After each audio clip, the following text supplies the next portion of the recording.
Selamat pagi, selamat siang, selamat malam. Kali ini kita akan membahas materi imperialisme dan kolonialisme bangsa Barat di Nusantara bagian pertama. Jadi bagi teman-teman, silakan dilihat dulu video ini sampai habis karena ada beberapa penjelasan yang sangat penting yang tidak mungkin dimasukkan ke dalam slide PDF. Jadi agar tidak terjadi miskomunikasi dan agar informasinya jelas, silakan ditonton dulu video penjelasannya. Dimulai dari latar belakang. Yang pertama, runtuhnya Kekaisaran Romawi, di mana Kekaisaran Romawi ini terkenal pada masa pemerintahan Kaisar Octavianus. Namun pada abad ke-5 Masehi, Kaisar Octavianus akhirnya jatuh dan digantikan oleh kepemimpinan para paus. Dan kepemimpinan para paus itu disebut periode Kekaisaran Romawi Suci, di mana Kekaisaran Romawi Suci ini lebih berorientasi pada aspek ketuhanan, yang mana para paus tersebut melakukan penyelewengan terhadap perkembangan ilmu pengetahuan. Hingga sejak abad ke-5 Masehi tadi, Eropa akhirnya berada di zaman kegelapan atau Dark Age. Selanjutnya terjadinya Perang Salib. Perang Salib terjadi antara bangsa Eropa Kristen melawan orang Timur Tengah yang mayoritas beragama Islam. Karena memang perang salib ini bertujuan untuk memperebutkan kota suci Yerusalem yang nantinya dimenangkan oleh orang Islam di bawah kepemimpinan Salahuddin Al-Ayyubi, berakibat pada dilarangnya bangsa Eropa untuk berziarah ke Yerusalem, dan itu mengganggu jalur perdagangan antara Eropa dengan Timur Tengah. Selanjutnya jatuhnya Konstantinopel, di mana Konstantinopel ini dulunya milik Bizantium atau Romawi Timur yang didirikan oleh Kaisar Konstantinus. Disinilah interaksi perdagangan rempah-rempah antara bangsa Eropa dan bangsa Timur Tengah dan juga Asia terjadi. Namun setelah Konstantinopel dikuasai oleh Turki Utsmani, dilaranglah orang Eropa untuk berdagang ke daerah Konstantinopel ini, mengakibatkan rempah-rempah menjadi langka di Eropa dan harga rempah-rempah menjadi mahal. Oleh karena itu, bangsa Eropa berusaha untuk mencari sendiri daerah penghasil rempah-rempah tersebut dengan melakukan pelayaran samudra, dibantu oleh penemuan kapal layar dan kompas. Setelah itu, mereka juga ingin membuktikan teori heliosentris yang dikemukakan oleh Nicolaus Copernicus, bahwa bumi itu sebenarnya bundar bukan datar dan bumi itu berputar pada porosnya.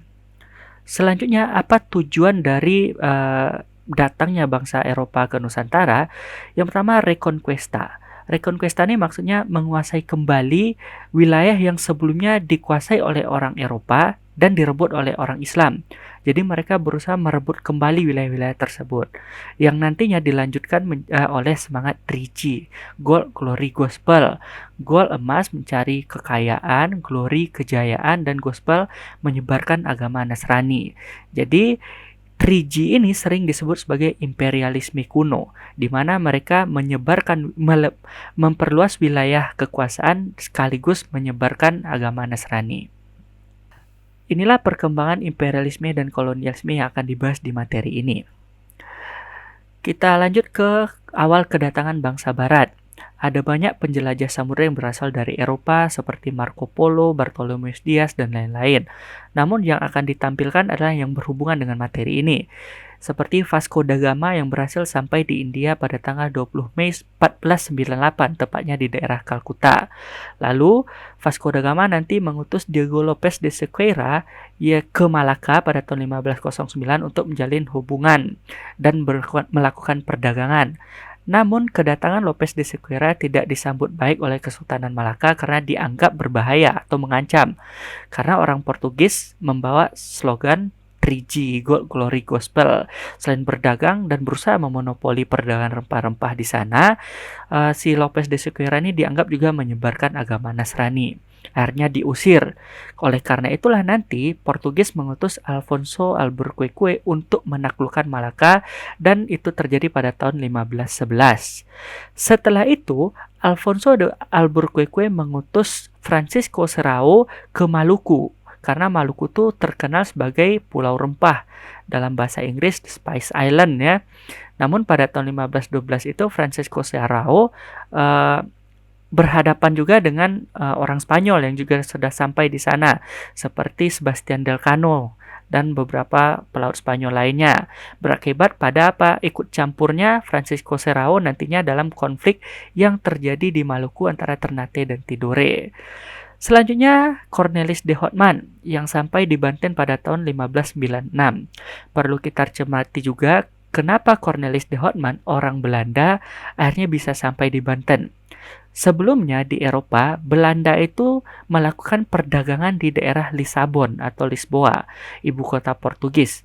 Namun karena Belanda ini mengalami konflik dengan Spanyol dan Belanda mayoritas sudah menganut agama Protestan, akhirnya pelabuhan Lisabon itu ditutup bagi pelaut Belanda. Mau tidak mau, Belanda harus mencari sendiri daerah perdagangan dan mencari rempah-rempahnya sendiri. Dan untuk itu Cornelis de Houtman diutus ke dunia timur. Namun sesampainya di Banten pada tahun 1596, Cornelis de Houtman ini disambut tidak baik ya karena dianggap melakukan monopoli perdagangan dan diusir oleh Kesultanan Banten.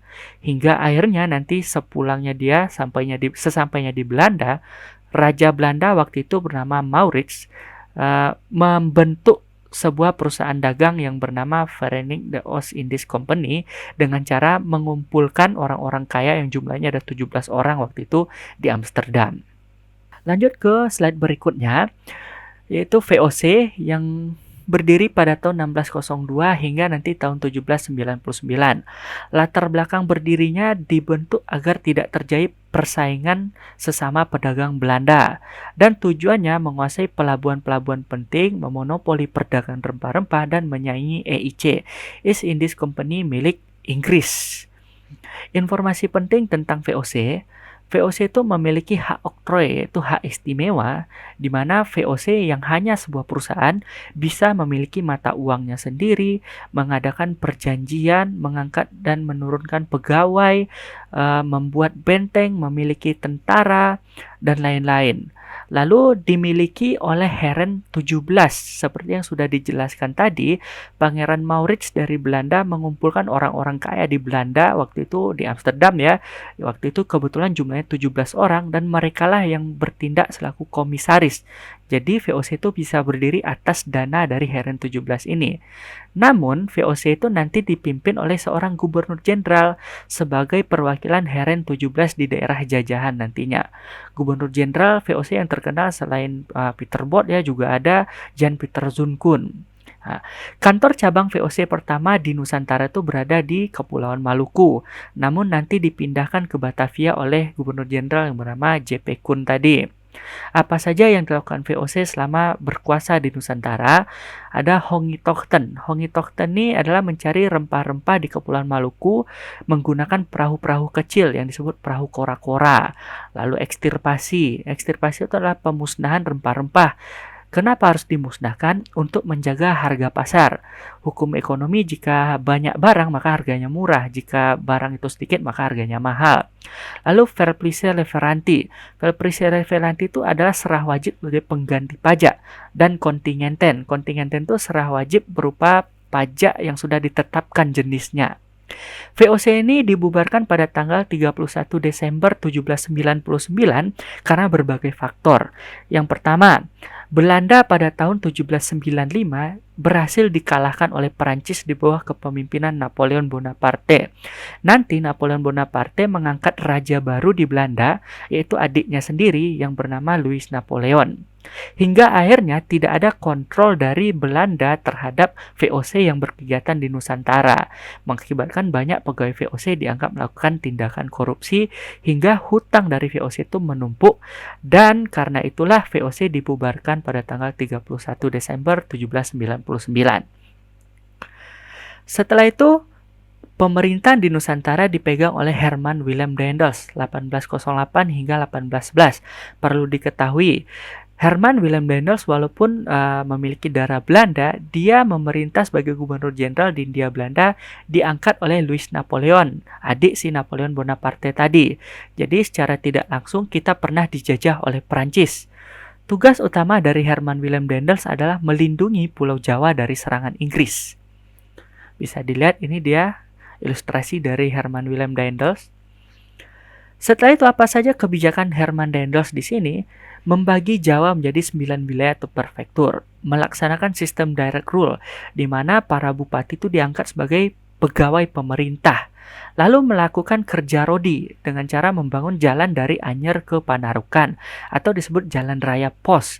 Bisa dilihat Anyer berada di Jawa bagian barat sementara Panarukan di Jawa bagian timur, di mana jalur Daendels ini sekarang masih digunakan seperti yang kita kenal, namanya sekarang itu jalur Pantura. Jadi banyak sekali manfaatnya ya, bisa dirasakan sampai sekarang. Selain itu dia juga membangun benteng pertahanan karena memang tugas utamanya melindungi Jawa dari serangan Inggris. Membangun pelabuhan di ujung Kulon dan Tanjung Perak. Di mana pelabuhan Tanjung Perak masih terkenal ya sampai sekarang di Jawa Timur, di Surabaya. Dan melaksanakan Preanger Stelsel. Preanger itu sebutan lain dari Jawa Barat ya. Preanger Stelsel itu adalah tanam wajik kopi di daerah Jawa Barat yang nantinya kopi tersebut akan diekspor ke Eropa. Kekuasaan Daendels itu berakhir setelah dirinya itu diminta pulang ke Eropa oleh Louis Napoleon karena Prancis terlibat perang melawan Rusia dan juga Turki. Jadi Napoleon Bonaparte membutuhkan jenderal ya, dan terpilihlah si Daendels untuk berperang melawan Rusia. Setelah Daendels pergi dari Pulau Jawa, pemerintahan sebenarnya diserahkan kepada Jansen.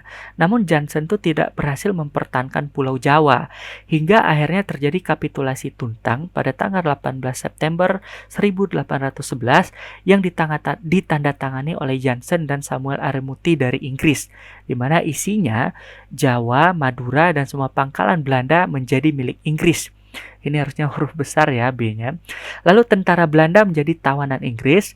Orang-orang Belanda yang ditawan tadi dapat bekerja sebagai pegawai pemerintahan Inggris. Oleh karena itu berakhirlah masa pemerintahan Hindia Belanda yang berada di bawah pemerintahan Prancis, maksudnya di sini di Nusantara atau di Hindia Belanda. Digantikan akhirnya oleh Thomas Stamford Raffles. Dan untuk materi Thomas Stamford Raffles hingga politik etis akan dilanjutkan di bagian kedua nantinya. Oke, itu tadi materi bagian pertamanya. Jangan lupa untuk subscribe dan like video ini. Bagi teman-teman yang mau PDF-nya silakan tinggalkan email di kolom komentar dan tungguin materi bagian keduanya.